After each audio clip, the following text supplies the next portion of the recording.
नमो नमः। मूढ़ो अपि सतताभ्यासाद् विद्वान् भवति मानव। कालिदासो यथा लोके कीर्तिम परम प्राप्तवान। अर्थात निरंतर अभ्यास से मूर्ख भी विद्वान बन जाता है, जैसे कालिदास ने संसार में महान कीर्ति प्राप्त की। अवमानात् समुत्थाय कृत्वा शास्त्र परिश्रमम् मूढ़ो अभूत कविराजो असौ कालिदासो यशस्विना। अर्थात अपमान से उठकर शास्त्रों का परिश्रम करने पर वही मूर्ख कालिदास नामक यशस्वी कविराज बन गया। महाकवि कालिदासः। महान कवि कालिदास। महाकवि कालिदास संस्कृत साहित्यस्य जगत प्रसिद्ध कविरासीत्। महाकवि कालिदास संस्कृत साहित्य के विश्व प्रसिद्ध कवि थे। इंग्लैंड देशवासिना तु तं शेक्सपियर नामना संबोधयन्ति। इंग्लैंड के लोग उन्हें शेक्सपियर के नाम से संबोधित करते हैं। कालिदासस्य विषये एका कथा लोकप्रिया अस्ति। कालिदास के विषय में एक कथा लोकप्रिय है। उज्जैन्याः समीपे राज्ञः विद्याधरस्य राज्यम् आसीत्। उज्जैनी के समीप राजा विद्याधर का राज्य था। तस्य पुत्री विद्योत्तमा अति विदुषी आसीत्। उनकी पुत्री विद्योत्तमा अत्यंत विदुषी थी। शास्त्रार्थे स राजपंडितां पराजितम् अकरोत्। शास्त्रार्थ में उसने राजपंडितों को पराजित कर दिया। एकदा सा उद्घोषितवती अहं तेन सह विवाहं करिष्यामि यह माम शास्त्रार्थे परार्जितम कर्तुम शक्नोति। एक दिन उसने घोषणा की मैं उसी से विवाह करूंगी जो मुझे शास्त्रार्थ में पराजित कर सके।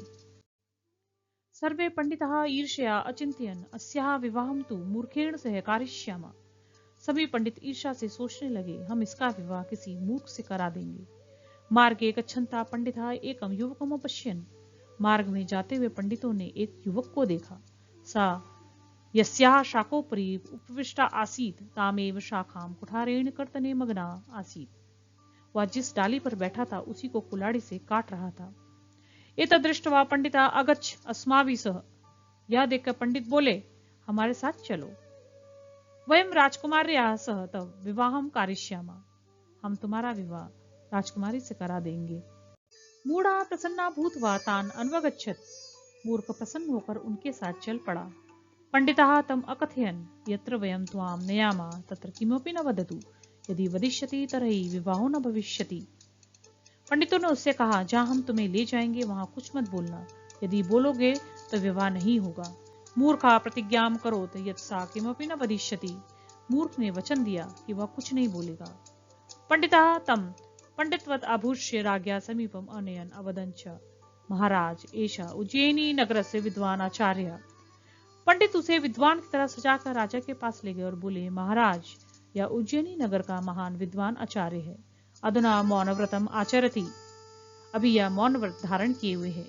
एषा एव राजकुमार्या सह शास्त्रार्थे समर्था। यही राजकुमारी के साथ शास्त्रार्थ करने में समर्थ है। परंतु एषा संकतै एव उत्तराणि दास्यति। परंतु यह संकेतों से ही उत्तर देगा। राजकुमारी समयम स्वीकृतवती। राजकुमारी ने शर्त स्वीकार कर ली। राजा प्रसन्नो अभवत्। राजा प्रसन्न हो गया। अग्रिमे दिने च राजसभाम आहूतवान्। और अगले दिन राजसभा बुलाई गई। अन्यस्मिन् दिवसे राजसभायां विद्योत्तमा मूर्खेण सह शास्त्रार्थं कर्तुं तत्परा अभवत्। दूसरे दिन राजसभा में विद्योत्तमा उस मूर्ख युवक से शास्त्रार्थ करने के लिए तैयार हो गई। प्रथमं सा तं हस्तं प्रसार्य दर्शितवती। पहले उसने हाथ फैलाकर दिखाया। एतद् दृष्ट्वा सा युवका अचिंत्यत एषा तु चपेटिकां हन्तुं हस्तं दर्शयति। यह देखकर युवक ने सोचा यह मुझे थप्पड़ मारने के लिए हाथ दिखा रही है। सह ताम मुष्टिकाम अदर्शयत। उसने मुट्ठी दिखा दी।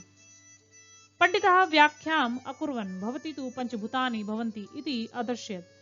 परम आचार्य संकेतयति यत् एकत्रीभूय पंचभूतानि संसारस्य शरीरस्य च निर्माणं कुर्वन्ति। पंडितों ने उसकी व्याख्या की। राजकुमारी ने 5 भूतों का संकेत किया है और आचार्य बता रहे हैं कि ये पांचों मिलकर संसार और शरीर का निर्माण करते हैं। पुनः विद्योत्तमा एकम अंगुलम दर्शितवती। फिर विद्योत्तमा ने एक उंगली दिखाई। सह मूर्खा अचिंत्यत स कथयति यत् तव एकम नेत्रम स्फोटिष्यामि। उस मूर्ख ने सोचा वह कह रही है कि मैं तुम्हारी एक आंख फोड़ दूंगी। सह अंगुलद्वयम् दर्शित्वा अचिंत्यत अहम तव द्ववे नेत्रे स्फोटिष्यामि। उसने 2 उंगलियां दिखाई और मन में सोचा, मैं तुम्हारी दोनों आंखें फोड़ दूंगा। पंडिता च व्याख्याम अकुर्वन् राजकुमारी आत्मा एकेव इति उक्तवती, परंतु आचार्यानुसारेण परमात्मा जीवात्मा च इति अस्य स्वरूपद्वयं भवति। पंडितों ने फिर व्याख्या की। राजकुमारी ने कहा कि आत्मा एक है, पर आचार्य के अनुसार परमात्मा और जीवात्मा ये 2 स्वरूप हैं। सर्वे साधु साधु इति उक्त्वा करतल ध्वनिम अकुर्वन्, सबने साधु साधु कहकर तालियां बजाईं।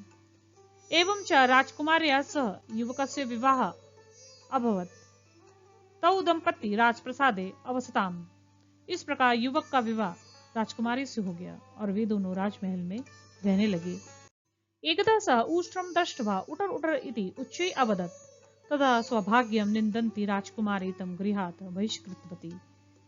एक दिन उसने ऊँट को देखकर ऊंचे स्वर में उटर उटर कहा। तब अपने भाग्य को कोसती हुई राजकुमारी ने उसे घर से निकाल दिया। पश्चाताप तप्तः खिन्न हृदया सा वाराणसीम अगच्छत। पश्चाताप से दुखी होकर वह वाराणसी गया। तत्र सर्वशास्त्र निपुणः भूत्वा सा विद्वान महाकविश्चाभवत्। वहां उसे सभी शास्त्रों में निपुण होकर महान विद्वान और महाकवि का रूप धारण किया।